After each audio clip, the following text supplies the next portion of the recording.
links to her Instagram the other day showing that Daniel had been talking to other women. Well, now she has revealed that she no longer lives with Daniel. She posted this quote that said, "After all the disrespect, I was still kind." And someone said, "He doesn't deserve it. Do you want me to come there and kick his butt for you?" And Bianca said, "Ha ha ha. Well, I don't live with him anymore. I got the F out. Not my problem. He'll be back in prison or homeless eventually. His karma will come. He's on a really, really effed up bad track with his life. His karma is himself." Then she shared a quote that says, "Loyal people take things more personal because we would have never did that ish to you." Then she shared, "I don't care who needs to hear this, but chin up, they gonna regret how they did you." Now let's talk about Shantae and True. Ever since they had their little drama like a week or two ago, it seems like Shantae really hasn't spoken out too much regarding True since then. But True has been posting several different pictures and videos with his new girlfriend. He posted this picture saying "Beauty and the Beast." His girlfriend has her tongue hanging out. She loves to show off her tongue. And then in this video, he says, "We been lit. She just know how to keep her mouth shut. My evil twin." Then he shared this video where this girl like starts making out with him mid-video and sucking on his lip. And it made me feel really uncomfortable.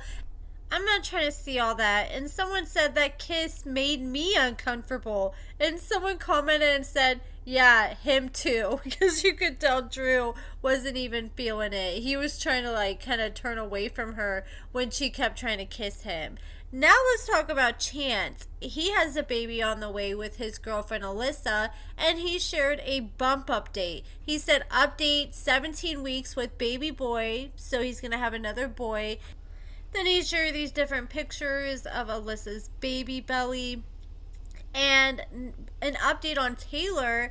We have covered the animal case that she had going on after she had her dog running wild throughout the neighborhood, and numerous neighbors made complaints, and she was ticketed several different times. And she said that she was super nervous. She had her trial for her dog Rex, which the animal control, I'm not sure if it was animal control or the courts, they were trying to put the dog down because they saw the dog as a nuisance. They believed the dog was aggressive, and they didn't really have much hope for it changing. Well, she finally had her day in court, and she pled guilty to having a vicious animal, and she actually received 6 months of probation. Her probation is unsupervised, but this is her plea of guilty, her judgment, and her sentence. It says, "The court hereby suspends imposition of sentence. She's sentenced to 6 months probation. You shall not violate any laws. You shall report in writing to the court clerk within 48 hours from the time of your arrest. She has to pay all fines and fees within 30 days. She cannot drive a motor vehicle within 6 hours of her consuming alcohol."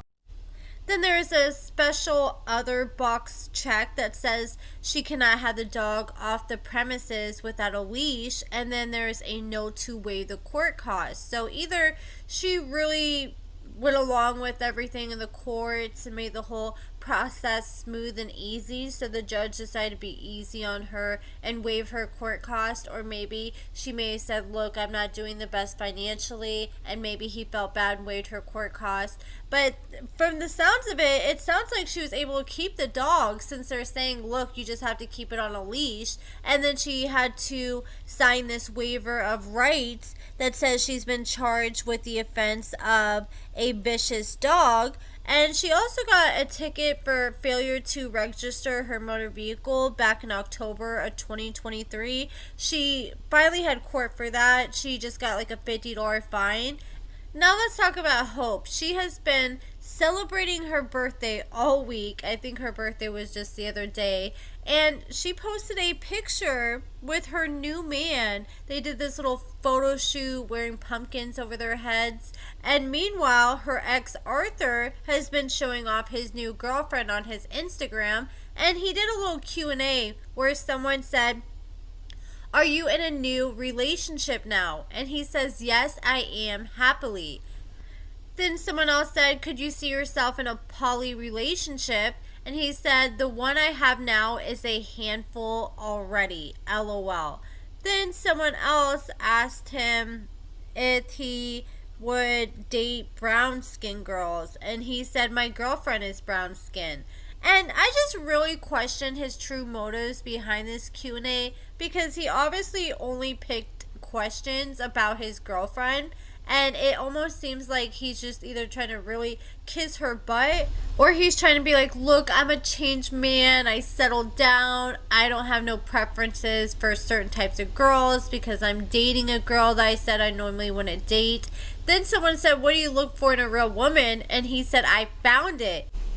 I don't really know anything about this new girl. I've had several people ask me, well, what do you know about her? Well, he hasn't tagged her or anything, so we really don't know much at this time. But it sounds like she started talking to him while he was doing this most recent jail bid that he's been doing. And now let's talk about Jade and Chris. Her man Chris has finally made it out of prison. He was just released earlier last week, just in time for Thanksgiving. She said, darling, guess who's back from jail? I wonder if WeTV is going to bring them back for another season. I hope not. I'm not a big fan of Jade personally. You guys let me know what you guys think. I just thought she was really boring. I mean, maybe they may have a lot of drama going on now that he's out. I don't know. And his ex and the mother of his child, she posted, so glad the state and the IRS make sure his kids get taken care of. Then she did hashtag Jade, hashtag deadbeat, and she shared a paycheck she received on November 18th for over $3,000. Then here's one from May 19th for $3,286.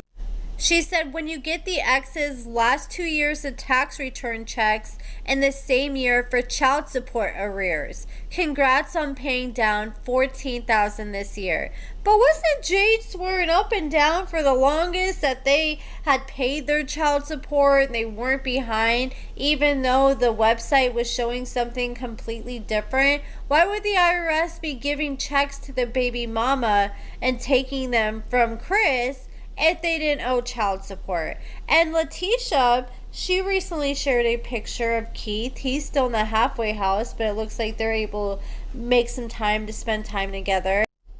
Now a quick update on Derek's girl Angel. She posted a screenshot of a slot machine that shows over $1,000 was won, and she said, I turned that little $100 into $1,200 real quick to go and play it all on FanDuel.